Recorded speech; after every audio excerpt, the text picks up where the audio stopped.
ह्रीं अर्हं ळमोचिनाणं तज्जयति परं ज्योति समं समस्तैरनन्तपर्यायै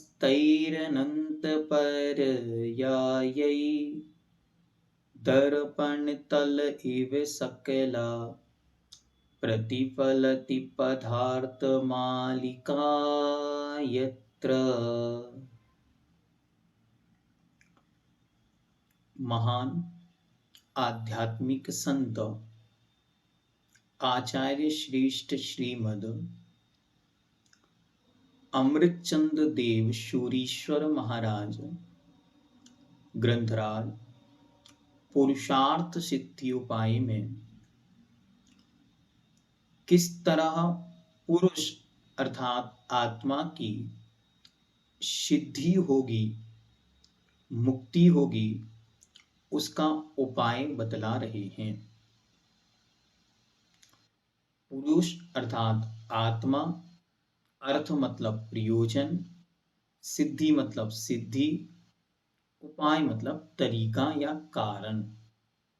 आत्मा की सर्वश्रेष्ठ प्रयोजन जिसे मोक्ष कहते हैं, उस मोक्ष रूपी सिद्धि की प्राप्ति के जो उपाय हैं वे इस ग्रंथ में बतलाए जा रहे हैं। सेम जो पैटर्न भगवान उमा स्वामी देव ने तत्वार्थ सूत्र में लिया, रत्नगंडक शावकाचार्य में आचार्य शमंतभद्र देव ने लिया, उसी क्रम से हम यहाँ पर सारा का सारा विषय देखेंगे। तो सबसे पहले किसी भी ग्रंथ को प्रारंभ करने के पहले सबसे पहले हमको क्या करना है, उस ग्रंथ को अपने हाथ में इस तरीके से रखना है, दोनों हाथों के बीच में, और फिर एक लंबी श्वास खींचते हुए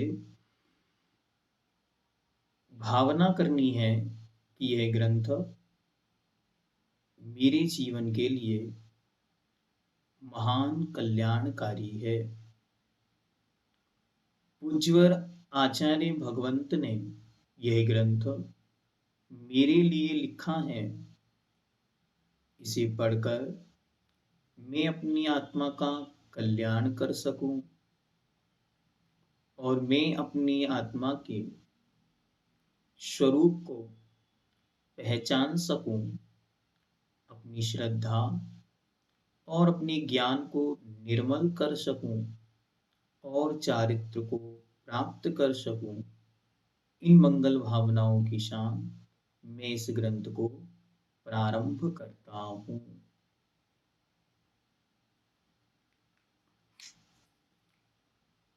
किसी भी ग्रंथ को प्रारंभ करते समय कुछ संकल्प अवश्य लेना चाहिए।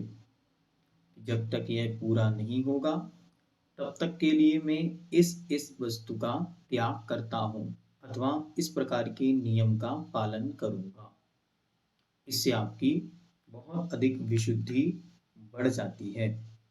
आइए अब हम पुरुषार्थ सिद्धि उपाय को हिंदी भाषा में समझने का प्रयास करते हैं, जिसमें दर्पण के पिछले भाग के समान संपूर्ण पदार्थों का समूह अपनी समस्त अतीत, अनागत और वर्तमान अर्थात भूत, भविष्य और वर्तमान की अनंत पर्यायों सहित प्रतिबिंबित होता है। वह सर्वोत्कृष्ट शुद्ध चेतना स्वरूपी प्रकाश अर्थात अनंत केवल ज्ञान परम ज्योति जयवंत हो। जो जन्म से अंधा है, ऐसे पुरुष के द्वारा हाथी के विषय में जो कुछ भी कहा जाता है उसे हस्ती न्याय कहते हैं। तो कहते हैं कि जन्म से अंधे पुरुषों के द्वारा जो हस्ती का विधान अर्थात हाथी के विषय में कहा जाता है उसका निषेध करने वाला, समस्त नयों को प्रकाशित करने वाला, संपूर्ण विरोधों को दूर करने वाला,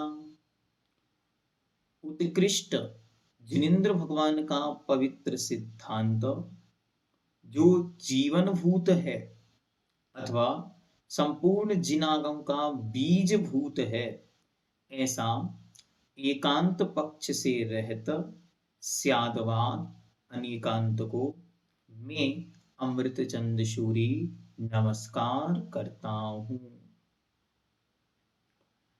तीन लोक के समस्त पदार्थों को प्रकाशित करने में जो अद्वितीय नेत्र के समान है, ऐसे उत्कृष्ट परमागम जैन आगम को अनेक प्रकार के उपायों से जानकर मेरे द्वारा अर्थात अमरचंद सूरी के द्वारा विद्वानों के लिए, समझदार जीवों के लिए यह पुरुषार्थ सिद्धि उपाय ग्रंथ लिखा जा रहा है। मुख्य और उपचार कथन के प्रकटपने से नष्ट किया है शिष्यों का अज्ञान भाव जिन्होंने, ऐसे निश्चय और व्यवहार नय के ज्ञाता आचार्य जगत में धर्म तीर्थ का प्रवर्तन करते हैं। जिन आचार्य ने वस्तु के स्वरूप को अच्छी तरह स्वयं समझा है और शिष्यों को अच्छी तरह समझाकर शिष्यों के अज्ञान अंधकार को नष्ट कर दिया है, ऐसे भी महान आचार्य धर्म तीर्थ का प्रवर्तन इस जगति पर, इस सृष्टि पर करते हैं। इस ग्रंथ में निश्चय नय को भूतार्थ और व्यवहार नय को अभूतार्थ वर्णन किया गया है। भूतार्थ अर्थात निश्चय नय के ज्ञान से विरुद्ध जो अभिप्राय है, वे समस्त ही संसार रूप है। इस ग्रंथ में यथार्थ वास्तविक स्वरूप निश्चय को कहा गया है और व्यवहार जो है वह अभूतार्थ है, असत्यार्थ है, लेकिन वह उस निश्चय का कारण होने से यहाँ पर उसका भी कथन किया गया है। इस प्रकार दोनों नयों को अच्छी तरह जानकर जिन्होंने यह जान लिया कि व्यवहार छोड़ने योग्य है और निश्चय ग्रहण करने योग्य है, ऐसे भी महान बुद्धि के धारक आचार्य पहले व्यवहार का कथन कर रहे हैं और चाह रहे हैं कि निश्चय की उपलब्धि हो। क्यों? क्योंकि बिना व्यवहार के निश्चय की उपलब्धि नहीं होती। लेकिन व्यवहार अकेले में लगे रहेंगे तो क्या होगा? तो व्यवहार हमेशा हमेशा संसार का कारण बना रहेगा, उससे कभी भी आत्मोपलब्धि नहीं होती। इसलिए कह रहे हैं जो निश्चय के ज्ञान से विमुक्त व्यवहार है वह सब कुछ संसार ही है। इसीलिए व्यवहार कब सार्थक होगा? जब निश्चय का ज्ञान उसके साथ होगा, अनिवार्य रूप से। ग्रंथ करने वाले आचार्य अज्ञानी जीवों के ज्ञान उत्पन्न कराने के लिए व्यवहार नय का उपदेश करते हैं और जो जीव केवल व्यवहार नय को ही अपना लक्ष्य जानते हैं, उस मिथ्या दृष्टि जीव के लिए यह उपदेश नहीं है। अच्छी तरह जानना, जब आचार्य भगवान ने जाना कि यह अज्ञानी हैं, इन्हें पूर्व से बहुत अधिक ज्ञान नहीं है, तो उन्होंने कहा पहले आप व्यवहार को जानो, फिर निश्चय को समझकर और तद्रूप आचरण करना। लेकिन किसी व्यक्ति ने उस निश्चय को तो जानने का पुरुषार्थ ही नहीं किया और व्यवहार को पकड़कर बैठ गया। तो ऐसा जो व्यवहार को पकड़कर बैठा हुआ है, उस जीव के लिए ये देशना नहीं है, ये तो उनके लिए है जो अच्छी तरह व्यवहार को जानकर और निश्चय में लगने का भाव बनाए बैठे हैं। उदाहरण के लिए आचार्य कहते हैं जैसे सिंह के नहीं जानने वाले किसी व्यक्ति ने बिल्ली ही सिंह है ऐसा समझ लिया, और निश्चय करके उसी प्रकार निश्चय के स्वरूप से अपरिचित पुरुष के लिए व्यवहार ही निश्चय के स्वरूप को प्राप्त होता है। कोई व्यक्ति है और जिसने कभी भी अपने जीवन में एक बार भी सिंह नहीं देखा हो, और वहां से बिल्ली आ रही थी, किसी ने कह दिया देखो यही सिंह है, तो उसने अपने दिमाग में बिठा लिया कि बिल्ली ही शेर है। ऐसे ही जो लोग निश्चय को प्राप्त नहीं हुए या निश्चय को जानने की इच्छा से रहते हैं, उसे सबने समझा दिया देखो यही यही यही आपको करना है, तो वह वैसा ही वैसा किए जा रहा है, लेकिन उससे पहुंचना कहाँ था, इसके लक्ष्य से वह हमेशा रहत है। तो ऐसे गड़बड़ी नहीं करना। जो जीव व्यवहार नय और निश्चय नय को वस्तु स्वरूप के द्वारा यथार्थ रूप जानकर मध्यस्थ होता है, अर्थात निश्चय नय और व्यवहार नय के पक्ष से रहत होता है, वह ही शिष्य देशना के अर्थात उपदेश के संपूर्ण फल को प्राप्त होता है। देखो बुद्धजीवर कितनी करुणा करके कह रहे हैं, दोनों को अच्छी तरह जानना है, यह व्यवहार है और यह निश्चय, फिर दोनों के पक्ष से रहित होकर, मतलब किसी एक को पकड़ के नहीं बैठना है, अपितु कभी मुख्य तो कभी उपचार, कभी यथार्थ तो कभी वास्तविक, असत्यार्थ या अयथार्थ, दोनों की जब आवश्यकता पड़ती है तब उस स्वरूप का ज्ञान होना चाहिए। इसे हम कैसे समझें, एक छोटा सा उदाहरण आपके सामने रखते। नदी है और नदी के दो किनारे हैं, एक किनारा निश्चय का है, एक किनारा व्यवहार का है। अब किसी ने कहा कि नहीं नहीं, हम एक एक किनारे के चक्कर में नहीं पड़ते, हम तो दोनों किनारों को मिलाना चाहते हैं।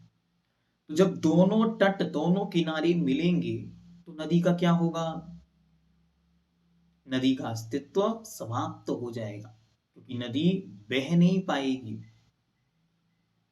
और कोई ये कोशिश करे कि नहीं नहीं, हम तो केवल निश्चय को पकड़ कर बैठेंगे, व्यवहार की हमको आवश्यकता नहीं, क्योंकि हम तो निश्चय के तट पर रहते हैं। मानो स्वर्ण रेखा नदी है, एक तरफ रांची है और एक तरफ गुमला है। अब एक व्यक्ति कहे कि हम तो इस तट पे रहते हैं, तो हमें दूसरी तरफ वाले से मतलब क्या, इसलिए केवल एक तट बचा रहे, दूसरा टूट जाए तो क्या नदी बचेगी, नहीं बचेगी, नदी अपना अस्तित्व खो देगी। वैसे ही भले ही आप व्यवहार के तट पर बैठकर पानी पी रहे हैं, अर्थात व्यवहार की आराधना कर रहे हैं, तब भी आपको ये ध्यान में रखना होगा कि निश्चय अर्थात दूसरा तट उतना ही जरूरी है जितना हम पहले पर बैठे हैं। अगर हम ऐसा नहीं करेंगे और दो में से किसी एक को ही सर्वस्व मान लेंगे, तो दोनों ही समाप्त हो जाएंगे। इसलिए जिनेंद्र भगवान के शासन में निश्चय और व्यवहार नदी के दो तट के समान हैं, जो एक दूसरे के हमेशा पूरक होते हैं, सहयोगी होते हैं। अब आचार्य भगवान उस पुरुषार्थ की सिद्धि का उपाय बतलाते हैं, क्या वो पुरुष है और क्या उसकी सिद्धि का उपाय है। देखते हैं। पुरुष अर्थात आत्मा, अस्ति पुरुषश्चिदात्मा। पुरुष किसका नाम है, आत्मा का। पुरुष अर्थात पुरुषेते, जो उत्तम गुणों में निवास करता है, ज्ञान दर्शन रूप चेतना के साथ जो रहता है, उसका नाम पुरुष है। और वह पुरुष कैसा है, चैतन्य स्वरूपी है, ज्ञान दर्शनमयी है। और कैसा है, स्पर्श रस गंध और वर्ण से रहित है, गुण और पर्यायों से युक्त है, तथा हमेशा उसमें उत्पाद व्यय और धौव्य पाया जाता है। यह कौन है, यह कोई बाहर में रहने वाला आत्मा नहीं, मुझ निज चैतन्य सदन में रहने वाला आत्मा है, अथवा इस देह रूपी मंदिर में विराजमान वे भविष्य के भगवान मुझ आत्मा का स्वरूप ही यहाँ कहा गया है कि हे आत्मन, तुम कौन हो? तो पुरुषास, जो पुरुष है वह ही चैतन्य आत्मा है। वह स्पर्श रस गंध वर्ण से रहित है, गुण और पर्यायों से सहित है और निरंतर उत्पाद व्यय और धौप्य रूप है। वह चेतन आत्मा अनादिकाल से निरंतर ज्ञान आदि गुणों के विकार रूप रागादिक परिणामों से परिणमन करता हुआ अपने रागादिक परिणामों का कर्ता और भोक्ता होता है। मेरा वास्तविक स्वरूप कैसा है? तो निश्चय न से मैं तो सिद्धों के समान शुद्ध बुद्ध नित्य निरंजन निराकार हूं, लेकिन मेरे अपने ही ज्ञान आदिक गुण जो कर्म के आवरण में हैं उनमें निरंतर विकार उत्पन्न हो रहे हैं और पूर्व बंधे हुए कर्मों के उदय से पुनः राग द्वेष आदि होकर फिर से कर्मों का बंध हो रहा है। तो मैं चेतन आत्मा ही अनादिकाल से अपने स्वयं के किए हुए राग द्वेष परिणामों के कारण बंधन को प्राप्त हुआ हूं और बंधा हुआ हूं, और इन राग द्वेष का कर्ता भी मैं ही हूं, कोई अन्य दूसरा नहीं है।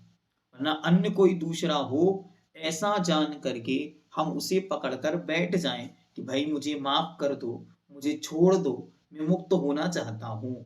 इसलिए पूज्यवर यहाँ पर कह रहे हैं कि सुनो, राग द्वेष के कर्ता आप स्वयं हो, तो दूसरों के सामने हाथ मत जोड़ो कि मुझे छोड़ दो, बल्कि आप स्वयं राग द्वेष करना छोड़ दो, आपकी मुक्ति हो जाएगी। इस तरीके से पूज्यवर यहाँ प्रस्तावना बना रहे हैं। जिस समय अशुद्ध आत्मा जो ज्ञानावर्णादिक कर्मों से युक्त है और राग द्वेष का कर्ता हो रहा है, मतलब राग करता हुआ आत्मा रागी आत्मा, द्वेष करता हुआ आत्मा द्वेषी आत्मा और कषाय करता हुआ आत्मा कषायी आत्मा, ऐसा जो अशुद्ध आत्मा है संपूर्ण विभावों से उत्तीर्ण होकर अपने उन राग, अपने उन द्वेष और अपने संपूर्ण विकार परिणामों को छोड़कर, उनसे दूर हटकर, उनसे ऊपर उठकर अपने निष्कंप चैतन्य स्वरूप को जब प्राप्त होता है, तब वह आत्मा अच्छी तरह अपने पुरुषार्थ के प्रयोजन की सिद्धि को प्राप्त होता हुआ कृतकृत्य हो जाता है।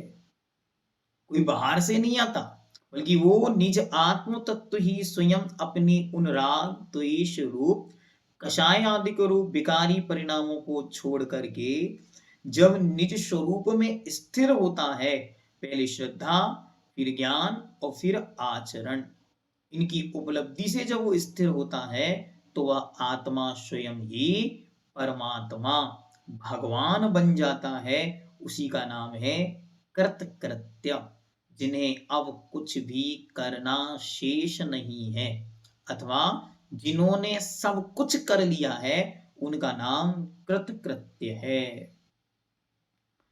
जीव के स्वयं के किए हुए रागादिक परिणामों को निमित्त मात्र पा करके फिर जीव से भिन्न अन्य पुद्गल स्कंद वे आत्मा में स्वतः ही ज्ञानावर्णादिक कर्म रूप से परिणमन करते हैं।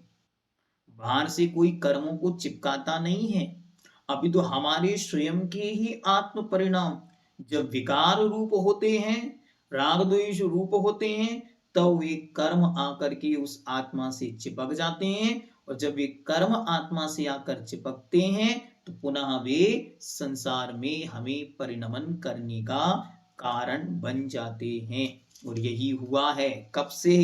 युगों युगों से, भवों भवों से। अपने चैतन्य स्वरूप रागादिक परिणामों से स्वयं आप ही परिणमते हुए आत्मा के पुद्गल संबंधी ज्ञानावर्ण आदिक द्रव्य कर्म कारण मात्र होते हैं। वास्तविकता में कर्ता कौन है? मैं आत्मा स्वयं ही।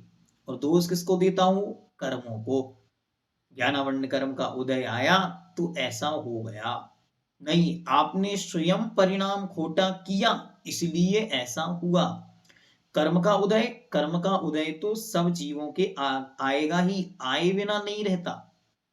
भगवान बाहुबली स्वामी के कर्म का उदय आया, हाँ कर्म का उदय आया, लेकिन वह निश्चल है, निष्कंप है, एक निष्कंप रूप से खड़े हुए हैं।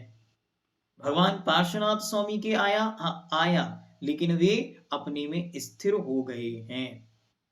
वर्धमान स्वामी के आया, लेकिन वे अपने में स्थिर हो गए हैं। गजकुमार महाराज के आया, हाँ आया, लेकिन वे अपने में स्थिर हो गए हैं। यहाँ क्या समझाना चाह रहे हैं कि बाहर में मात्र निमित्तों को लेकर आप नहीं बैठना, अपितु अपनी ओर देखना कि मैं ही इन परिणामों का करता हूं। इस प्रकार यह आत्मा कर्मों के किए हुए रागादिक या शरीरादिक भावों से संयुक्त ना होने पर भी अज्ञानी जीवों को संयुक्त प्रतिभासित होता है, और वह प्रतिभा से ही संसार का बीजभूत कारण है। अज्ञानी जीव कर्मों को अथवा पर निमित्तों को पूर्णतया मानकर यही करता है, ऐसा मानकर निरंतर अपनी आत्मा के स्वरूप को उन्मय ही मानने लगते हैं। वास्तविकता क्या है? कर्म के संयोग से उत्पन्न ये दशा इस रूप है, मैं तो जो हूं सो हूं। अपने उस वास्तविक स्वरूप को नहीं जानने के कारण वे संसार में ही घूमते रहते हैं। विपरीत श्रद्धान को नष्ट कर निज स्वरूप को जानकर, कैसा जानना? जैसा श्री सर्वज्ञ अरिहंत देव ने कहा, जैसा का तैसा जानकर। जो उस अपने स्वरूप से च्युत ना होकर, अर्थात अपने स्वरूप में जो स्थिर हो गया है, वह ही पुरुषार्थ की सिद्धि का उपाय है। पुरुषार्थ की सिद्धि का उपाय क्या है? तो सबसे पहला उपाय बतला रहे हैं, विपरीत श्रद्धा को नष्ट करना, अर्थात मिथ्यात्व को छोड़ना। जिस वस्तु का जैसा स्वरूप है उसकी वैसी श्रद्धा करना। वितराग सर्वज्ञ अरिहंत महाप्रभु के पवित्र शासन में हम जन्मे तो एक पुरुषार्थ अच्छी तरह करें कि जीवन पर्यंत के लिए मिथ्यात्वी सरागी देवी देवताओं की वंदना, स्तुति, पूजा और उनको भगवान मानना, ऐसी श्रद्धा को सदा सदा के लिए छोड़ दें। इतना ये हमारी पुरुष की अर्थ की सिद्धि, आत्मा के कल्याण का पहला बीज है। दूसरे नंबर पर कहते हैं, जो भगवान ने जिसका स्वरूप कहा है उस स्वरूप को अच्छी तरह जानना। और तीसरे नंबर पर, जिस स्वरूप को जाना है ऐसे उस आत्म स्वरूप में स्थिर हो जाना। इस रत्नात्रय रूपी पदवी को, तीन हो गए, सम्यक दर्शन, सम्यक ज्ञान, सम्यक चारित्र। समीचीन श्रद्धा, विपरीत अभिनिवेश, विपरीतता से रहित, अच्छी तरह जानना, सम्यक ज्ञान, और अपने स्वरूप में लीन हो जाना, सम्यक चारित्र। इस रत्नत्रय रूपी पदवी को धारण करने वाले, अर्थात उसे प्राप्त हुए महामुनियों की प्रवृत्ति, वृत्ति, समस्त पाप क्रिया आचार्यों से हमेशा हमेशा के लिए रहित होती है। जो रत्नात्रय को धारण करते हैं वे मुनि महाराज हमेशा उन पाप क्रियाओं से दूर रहते हैं। परद्रव्यों से हमेशा उदासीन रूप होते हैं और लोक से विलक्षण, अलौकिक, अद्भुत होते हैं। अलौक की वृत्ति शब्द देखो कितना सुंदर दिया उन्होंने। लौक की वृत्ति मतलब लोक में जो प्रचलित है, लोक का जो स्वभाव है, वे इस सबसे रहित होते हैं। जो जीव बारंबार बतलाई हुई पाप विरहित मुनि वृत्ति को या मुनि आचरण को कदाचित ग्रहण नहीं करता, उसे एक देश पाप क्रिया रहित ग्रस्त आश्रम, जिसे श्रावकाचार कहा है, जिसे 12 व्रत रूप आचरण कहा है, उस हेतु से समझाना चाहिए। क्या कह रहे हैं? सबसे पहले तो मुनि मुद्रा का उपदेश दिया जाए।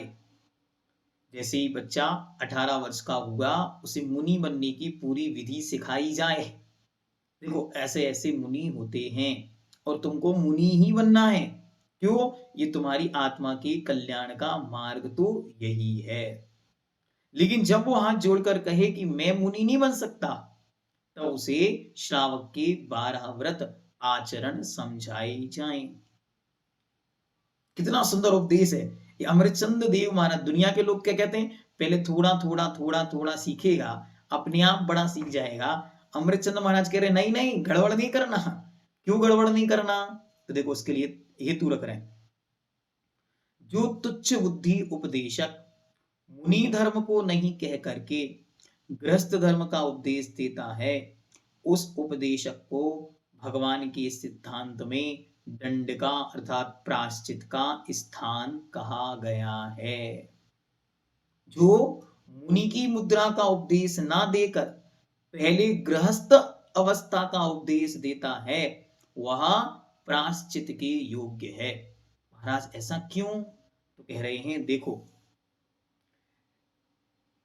जिस कारण से उस दुर्बुद्धि के क्रम भंग कथन रूप उपदेश करने से अत्यंत दूर तक उत्साह वाला हुआ भी शिष्य तुच्छ स्थान में ही संतुष्ट होकर ठगाया जाता है।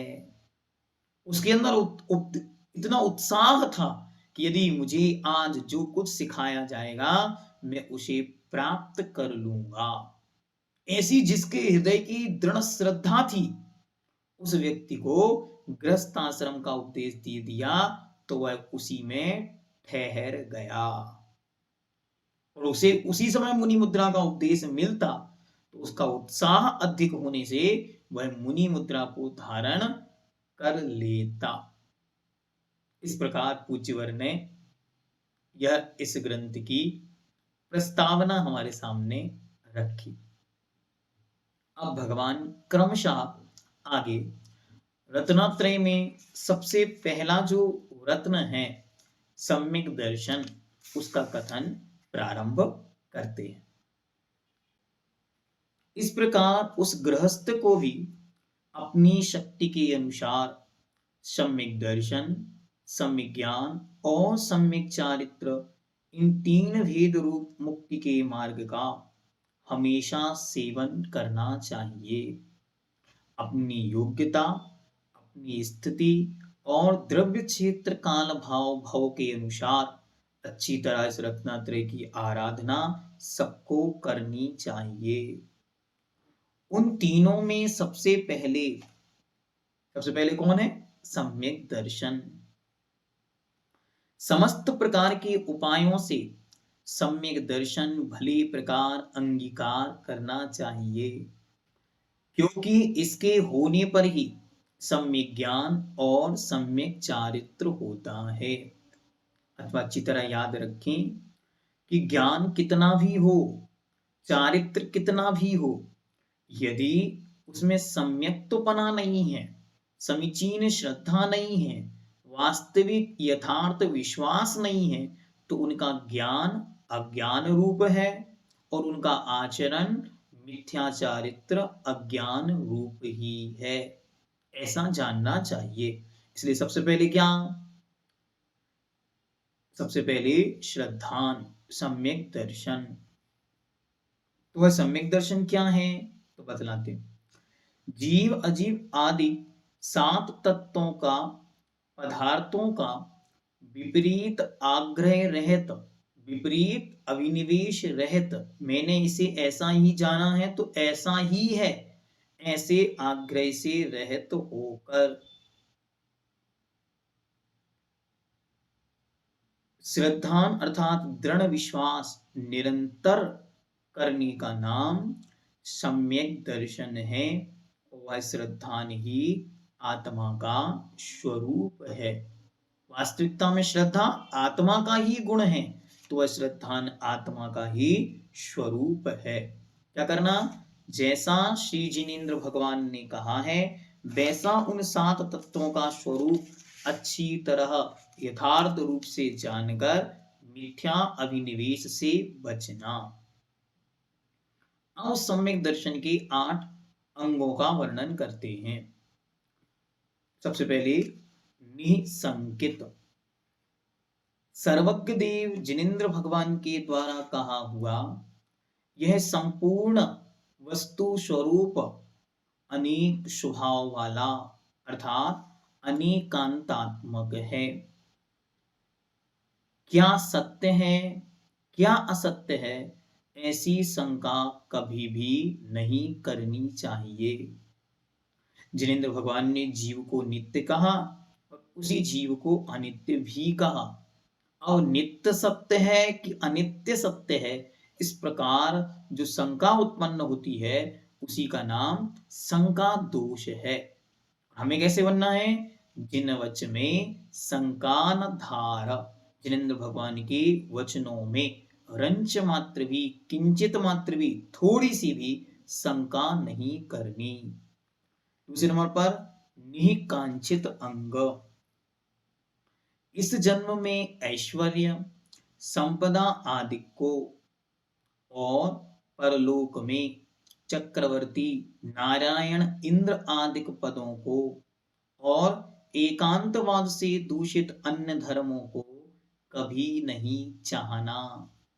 हमेशा हमेशा के लिए जिनेन्द्र भगवान की भक्ति, पूजन और श्रद्धा करते समय कभी भी संसार, शरीर और भोगों की इच्छा नहीं करना।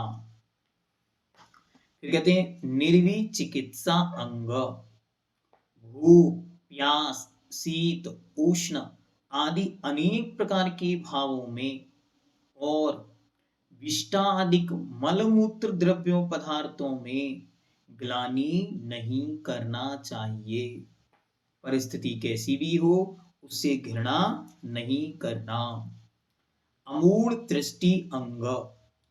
लोक में अर्थात संसार में शास्त्राभास में जो शास्त्र नहीं है लेकिन शास्त्र के जैसे लगते हैं, धर्माभास में जो धर्म नहीं है धर्म के जैसे लगते हैं, और देवताभास में जो देवता है तो नहीं लेकिन देवता के जैसे लगते हैं। इनमें क्या करना, मूर्खता रहित श्रद्धान करना चाहिए। मूर्खता नहीं करनी। जैसा संसार में चलता आ रहा है हम वैसा ही करते चले जा रहे हैं क्योंकि हमको वैसा ही सिखाया गया है। तो लोक में शास्त्र जो शास्त्र रूप ना होकर मात्र शास्त्र का आभास है, धर्म रूप ना होकर धर्म के आभास हैं, और वास्तविकता में देव ना होकर जो देवों के आभास हैं, उनमें मूर्खता से रहित होकर श्रद्धान विश्वास करना। फिर कहते हैं उपगूहन अंग। उपब्रहण जिसका नाम है, ऐसे मार्दव, क्षमा, संतोष आदि भावनाओं के द्वारा निरंतर अपने आत्मा के धर्म को वृद्धिंगत करना चाहिए और निरंतर दूसरों के दोषों को गुप्त रखना चाहिए। अपनी आत्मा के गुणों को बढ़ाना, इसका नाम है उपब्रहण, और दूसरों के दोषों को छिपाना, इसका नाम है उपगूहन। इस प्रकार पूज्यवर ने उपगूहन अंग के 2 नाम यहां पर रखे। ये 2 तरीके से उसको रखा। एक तो आत्म गुणों की वृद्धि और दूसरा पर के दोषों को छिपाना। फिर अगला स्थितीकरण। स्थितीकरण क्या है? काम, क्रोध, मद, लोभादिक विकार उत्पन्न होने पर न्याय मार्ग से अथवा धर्म मार्ग से विचलित करने के लिए प्रकट हुए हों। जब ये कर्म के उदय, राग, द्वेष, मोह, मद, लोभ आदि विकार परिणाम उत्पन्न होने पर कोई क्या हो रहा हो? मार्ग से दूर हट रहा हो, तब उसे अर्थात किसी दूसरे को अथवा स्वयं को आगम के अनुसार अपनी और दूसरों की स्थिरता करनी चाहिए। अब कहते हैं वात्सल्य अंग। मोक्ष स्वरूप संपदा के कारणभूत धर्म में, अहिंसा में और समस्त ही साधर्मी जनों में लगातार उत्कृष्ट प्रीति होने का नाम वात्सल्य है। और अंत में 8वां अंग है प्रभावना। प्रभावना क्या है? निरंतर ही रत्नत्रय के तेज से अपनी आत्मा को प्रभावना युक्त करना चाहिए और दान, तप, पूजन और विद्या के अतिशय से अर्थात निरंतर इनको बढ़ाते रहने से जिन धर्म की प्रभावना करनी चाहिए। जितनी जितनी इनमें वृद्धि होती है उतना उतना सम्यक दर्शन निर्मल होता है। तो हम अपने सम्यक दर्शन को इन 8 अंगों से सहत बनाकर निरंतर विशुद्ध बनाते चले जाएं। यह सम्यक दृष्टि जीव का पहला उपाय हुआ। मुक्ति के रास्ते पर चलने वाले उस जीव का पहला कर्तव्य है सम्यक दर्शन को धारण करे। और सम्यक दर्शन भी कैसा हो? इन 8 अंगों से सहित हो। अब आचार्य सम्यक ज्ञान का वर्णन करते हैं। सम्यक ज्ञान क्या है? तो कहते हैं इस प्रकार सम्यक्त्व जिसके पास है, ऐसे आत्मा के हितकारी पुरुष हमेशा निरंतर जिन आगम की परंपरा व युक्ति, प्रमाण और नयों के द्वारा विचार करके यत्न पूर्वक सम्यक ज्ञान भली प्रकार सेवन करें।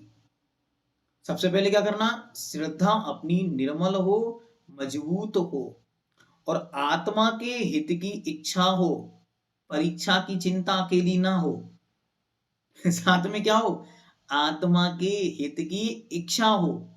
ऐसे पुरुष अच्छी तरह जिनेंद्र भगवान के वचनों को युक्ति अर्थात प्रमाण और नयों से सिद्ध करके, विचार करके यत्न पूर्वक, कैसे? यत्न पूर्वक, पुरुषार्थ पूर्वक, आलस्य को छोड़कर और ज्ञान की भावना से अपने को युक्त करके और फिर सम्यक ज्ञान की आराधना करे अर्थात सम्यक ज्ञान की उपासना करते हुए शास्त्रादि का अध्ययन करे। अब इसकी महिमा यहां बतलाते हैं। सम्यक दर्शन के साथ उत्पन्न होने पर भी सम्यक ज्ञान हमेशा हमेशा अलग ही है। क्यों? तो कहते हैं दोनों में अंतर है। क्या अंतर है? उसको बतलाते हैं। इन दोनों में अर्थात सम्यक दर्शन और सम्यक ज्ञान में लक्षण से भिन्नता है। एक का लक्षण, सम्यक दर्शन का लक्षण सच्ची श्रद्धा है और सम्यक ज्ञान का लक्षण सच्ची जानकारी, सच्चा जानना, सच्चा ज्ञान है। तो दोनों लक्षण अलग होने से दो अलग अलग वस्तु हैं, ऐसा विश्वास करना। जिनेंद्र देव सम्यक ज्ञान को कार्य और सम्यक दर्शन को कारण कहते हैं। इस कारण सम्यक्त के बाद ही ज्ञान की उपासना इष्ट अर्थात ठीक है। पहले श्रद्धा होती है और श्रद्धा होने पर ज्ञान सम्यक ज्ञान बनता है। इसीलिए सम्यक दर्शन कारण है और सम्यक ज्ञान उसका कार्य है। निश्चय कर सम्यक दर्शन और सम्यक ज्ञान दोनों के एक काल में उत्पन्न होने पर भी दोनों एक साथ उत्पन्न होते हैं। जैसे यहाँ श्रद्धा निर्मल हुई और वहां जितना ज्ञान है वो सब सम्यक ज्ञान हो जाता है। फिर भी दीप और प्रकाश के समान कारण और कार्य की विधि भली प्रकार घटित होती है। दोनों एक साथ होने पर भी, जैसे दीप का जलना और प्रकाश का होना अथवा अंधकार का भगना, दोनों में कितना अंतर है? अंतर दिखाई नहीं पड़ रहा है, लेकिन फिर भी अंतर है। यहाँ दीप जला, वहां अंधकार भगा और प्रकाश हुआ। कितना समय लगा?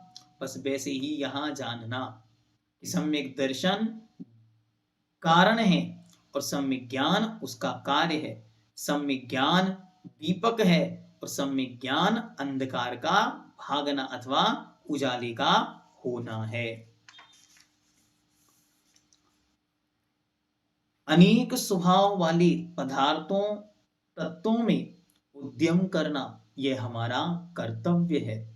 और वह सम्यक ज्ञान कैसा हो? तो संशय, विपर्य और अनध्यवसाय, संशय, विपर्य, विमोह अर्थात अज्ञान से रहित आत्मस्वरूप का चिंतन, आत्मस्वरूप की जो जानकारी है उसका नाम सम्यक ज्ञान है।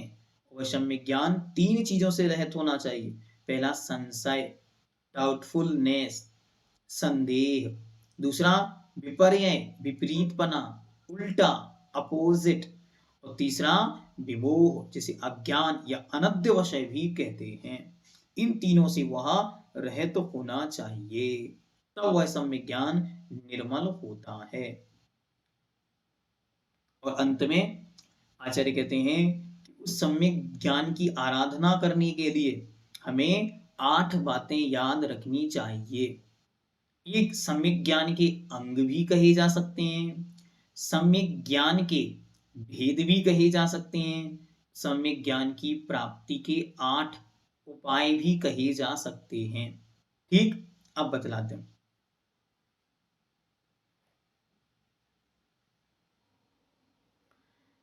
सबसे पहले शब्दाचार, इसको ग्रंथाचार भी कहते हैं। दूसरा अर्थाचार, तीसरा उभयाचार, चौथा कालाचार, पांचवा विनयाचार, छठवां उपधानाचार, सातवां बहुमानाचार और आठवां अनिन्नवाचार। ठीक, अब क्रमशः एक एक को देखते हैं। सबसे पहले शब्दाचार, अर्थात शब्द को शुद्ध पढ़ना। फिर अर्थाचार, उस शब्द को जो आपने पढ़ा था उसके यथार्थ वास्तविक अर्थ को ग्रहण करना। उभयाचार, शब्द और अर्थ दोनों की शुद्धता को ध्यान में रखकर अभ्यास करना। कालाचार, काल का विशेष ध्यान रखकर सामयिक आदि के काल को टालकर अध्ययन करना। विनयाचार, विनय पूर्वक अध्ययन करना। उपधानाचार, अर्थात कोई नियम आदि धारण करके अध्ययन करना, अथवा जो धारण किया है मतलब पढ़ा है उसे नहीं भूलना। और बहुमानाचार, अर्थात ज्ञान, पुस्तक और ज्ञान के दाता का आदर रखना। फिर अनिन्नवाचार, जिनसे ज्ञान प्राप्त हुआ है उनका नाम नहीं छिपाना। उस शास्त्र और उस शास्त्र के दाता, ज्ञान के दाता का नाम नहीं छिपाना। इन 8 स्टेप के साथ वह सम्यक ज्ञान पूर्णता को, निर्मलता को, विशुद्धि को प्राप्त होता है। इस प्रकार यहाँ पर सम्यक ज्ञान अधिकार पूर्ण हुआ। अब आचार्य आगे चारित्र का उपदेश प्रारंभ करेंगे। जैनम जयतु शासनम।